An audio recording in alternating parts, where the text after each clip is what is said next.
Bonjour à tous et à toutes, j'espère que vous allez bien. Je suis Nelly Kombo, coach en relation amoureuse.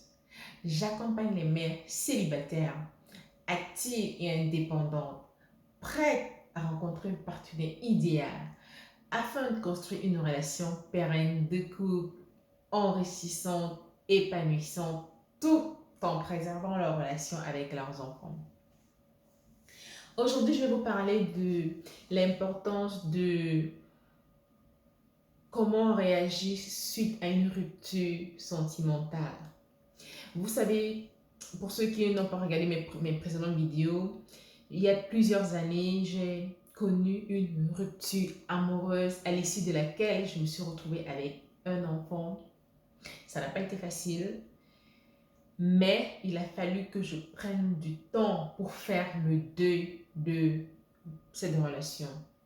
Je le dis toujours dans mes cotilles pour les femmes, les mères célibataires qui viennent me voir, qu'il est important de faire vraiment le deuil de sa précédente relation afin de faire de la place quand on est prêt à la nouvelle relation ou la future relation et démarrer sur de meilleures bases. À l'issue de cette rupture, moi personnellement, j'ai pris ce temps nécessaire pour faire ce deuil. Après, j'ai fait un bilan de la relation afin de voir quelle a été ma part éventuelle de responsabilité dans cette rupture. Le but, c'est vraiment pas de me culpabiliser, mais le but, c'est vraiment d'identifier cela, tirer des leçons de cela, afin de pouvoir mieux rebondir après, ne pas répéter ce même genre de scénario et afin de pouvoir identifier idéalement le partenaire, mon prochain partenaire pour moi.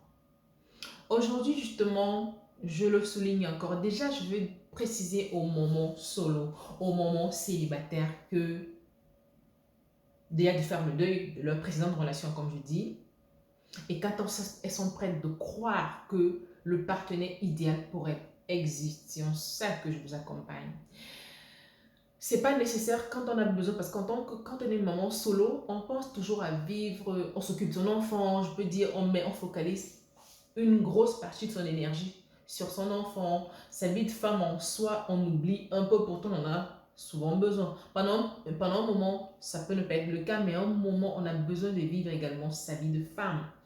Dans ce cas, il est important de s'organiser, de prendre les dispositions nécessaires, de mettre en plan les plans d'action adaptés pour rencontrer le partenaire idéal et surtout de pouvoir trouver un équilibre entre les enfants, si vous avez un ou deux enfants ou plusieurs enfants, et le futur amoureux.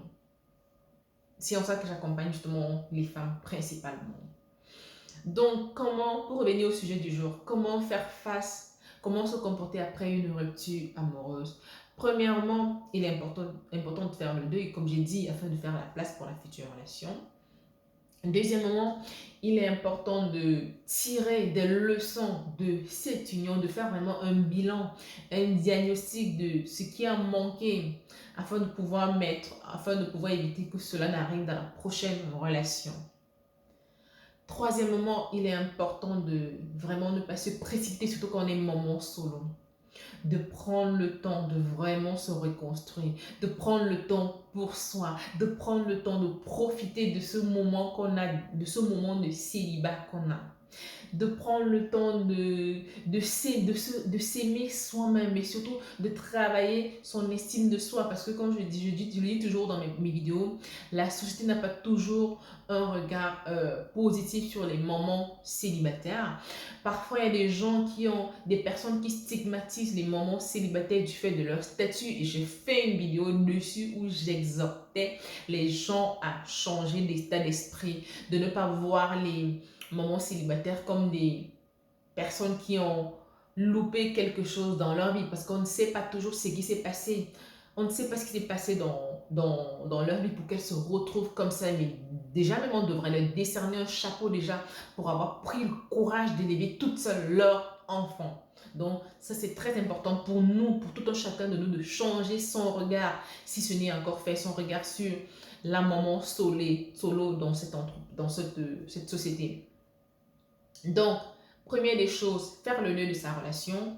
Deuxième des choses, tirer les leçons très importantes de la relation précédente, faire un diagnostic afin d'identifier ce qui a manqué pour enfin pouvoir mieux choisir le prochain partenaire. Troisième des choses, vraiment prendre soin de soi, prendre le temps pour soi, profiter de son célibat, profiter de ce moment libre, travailler son estime de soi, développer sa confiance en soi, profiter vraiment au maximum et tout le reste va arriver tranquillement. Et puis lâcher prise. Dans l'un de mes posts, je disais, être en couple, c'est pas une fin en soi. Oui, parfois on a besoin d'être en couple quand on est célibataire, mais ça ne devrait pas être une obsession. Ça ne devrait pas être, ça ne devrait pas définir ta valeur si toi t'es maman solo ou simplement femme qui veut te remettre en couple. Ne te dis pas parce que je suis pas en couple, j'ai pas assez de valeur. Non, valorise-toi. Ta valeur, elle est à l'intérieur de toi. Ta valeur, c'est toi qui l'as construite. Ta valeur, n'écoute pas ce que certains vont penser, ton entourage. Si tu as un entourage négatif ou ton entourage te fait croire que oui, tu as un enfant, tu n'as pas pu garder ton ex, tu n'as pas pu faire ci, tu n'as pas pu faire ça. N'écoute pas ça. Peu importe que tu aies été responsable ou pas, peu importe, on apprend de ses erreurs tous les jours et veille à ce que ces erreurs éventuellement ne se reproduisent plus.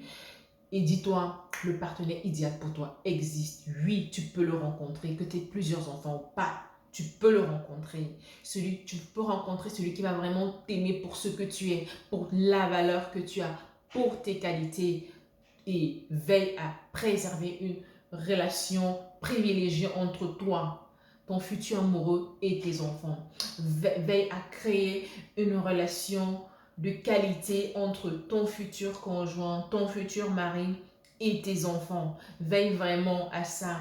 Ne tombe pas dans le dilemme que beaucoup de femmes ont entre le choix de leur partenaire ou le choix de refaire une nouvelle vie de vivre une nouvelle vie de femme et le choix de leurs enfants. Parce qu'il y en a des partenaires, ils viennent, ils voient une femme, ils ne veulent pas. Ils ne veulent pas des enfants, mais ils veulent de la femme. Je dis, bah non.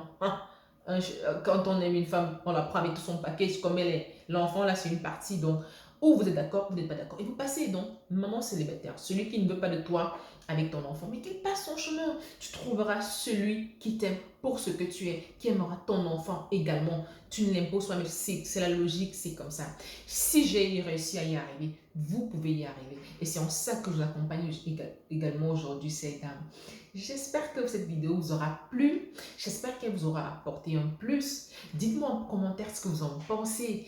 Si vous êtes maman solo, n'hésitez pas à me dire comment vous faites pour vous remettre, comment vous avez fait ou comment vous faites actuellement pour vous remettre de vos rupture, de votre précédente rupture amoureuse, comment vous organisez pour rencontrer le partenaire idéal. Je serais ravie de lire vos commentaires, ravie d'échanger avec vous sur le sujet et je vous dis à très bientôt pour une prochaine vidéo. Bye bye!